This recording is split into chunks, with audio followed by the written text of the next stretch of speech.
Ngebutnya digitalisasi membuat perbankan banyak menutup kantor cabang mereka. Transaksi apa yang paling marak dalam layanan digital banking? Bagaimana dengan sumber daya manusia yang ada saat ini di masa depan? Berikut liputannya.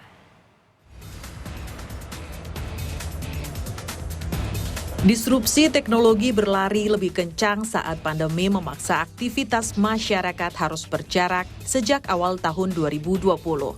Di perbankan, teknologi mendominasi perubahan perilaku nasabah bertransaksi, terutama dari kantor cabang bank konvensional ke perangkat digital.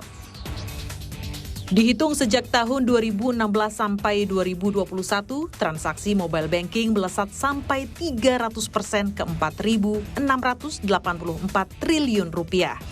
Bahkan, transaksi internet banking juga melonjak sampai 50% ke 20,96 triliun rupiah.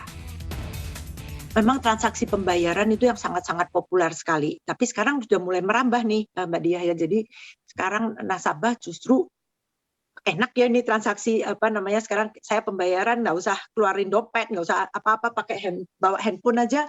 Sekarang saya bisa bayar pakai QR, saya transfer atau apa bisa langsung ya. Tapi saya percaya sih ke depannya akan lebih banyak lagi yang bisa didigitalkan ya, apalagi zaman ke depannya yang mungkin itu akan datangnya lebih cepat dari apa yang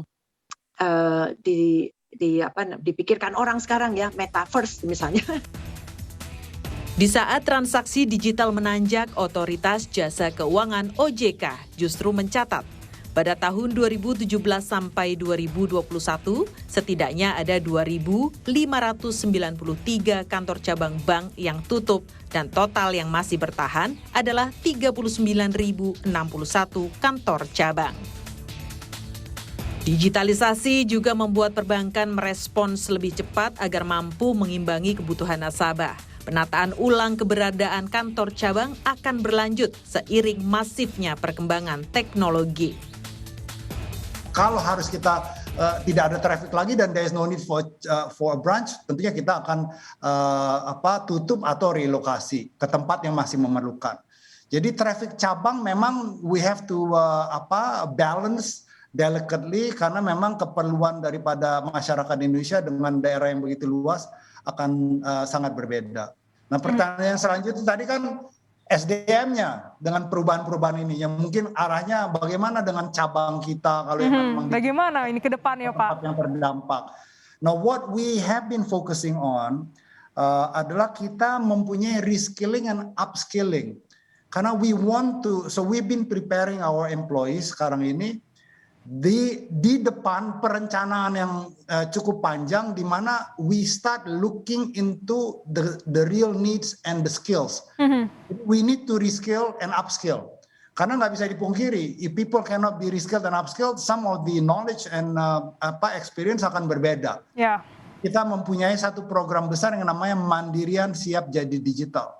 So we have a credo Mandiri Jadi Digital, but for the SDM, kami menyiapkan satu program yang namanya Mandirian Siap Jadi Digital. Sebenarnya bukan sejak pandemi saja keberadaan sumber daya manusia perbankan yang terdisrupsi teknologi menjadi perhatian. Jauh sebelum itu, perkembangan artificial intelligence atau kecerdasan buatan sudah jadi warning bagi perbankan. Vikram Pandir, Executive Officer Citigroup pernah bilang di tahun 2017 bahwa 30% pekerjaan bank akan digantikan artificial intelligence dan robot dalam 30 tahun. Namun, OJK juga yakin perkembangan digital tak serta-merta menenggelamkan kebutuhan manusia. Perbankan masih akan butuh sumber daya manusia, hanya saja dengan keterampilan yang berbeda. Ya, kalau bicara tenaga SDM, ya pertama yang kita juga sadar bahwa teknologi itu akan berdampak pada SDM, tapi bukan berarti teknologi itu akan ngurangin SDM loh. Gitu. Saya coba waktu itu saya tanya lah teman-teman yang pernah ke Alibaba, teman-teman yang pernah ke China ya, Alibaba yang gede, Tencent gitu loh. Seberapa banyak sih karyawan Alibaba? Banyak ternyata di belakangnya. Jadi memang teknologi di depan, tapi ternyata tenaga manusia yang diperlukan juga banyak untuk untuk managing data, terutama data. Anda punya jutaan data, billion, kalau di Alibaba tuh udah triliun data lah, data triliunan gitu loh. Big data yang sangat gede, itu harus dikelola. Ternyata yang ngelola harus manusia itu loh. Itu baik untuk ininya, untuk bagaimana dia mapping datanya, itu Pak Umar. Memang terjadi pengurangan SDM, tapi shifting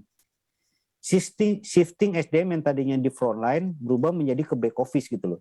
Back office bagian pengelolaan data. Nah, ketika terjadi shifting ini, bank-bank juga daripada dia merekrut orang baru, kadang-kala mereka menyiapkan nih, memberikan pelatihan dalam rangka shifting ini ya, kepada karyawan yang ada terkait dengan tadi. Apa yang mereka perlukan? Kalau mereka perlu data, ya mereka akan latih tuh orangnya supaya nanti siap untuk masuk ke bagian data analis. Bisa disimpulkan bahwa perkembangan teknologi bukan kiamat bagi sumber daya manusia, tetapi bagaimana keterampilan individunya dan korporasi meresponsnya. Jangan sampai digitalisasi ngebut, tenaga kerjanya belum siap alias menghadapi talent crunch atau kekurangan talenta digital. Diah Megasari Anjaya, Kompas TV, Jakarta.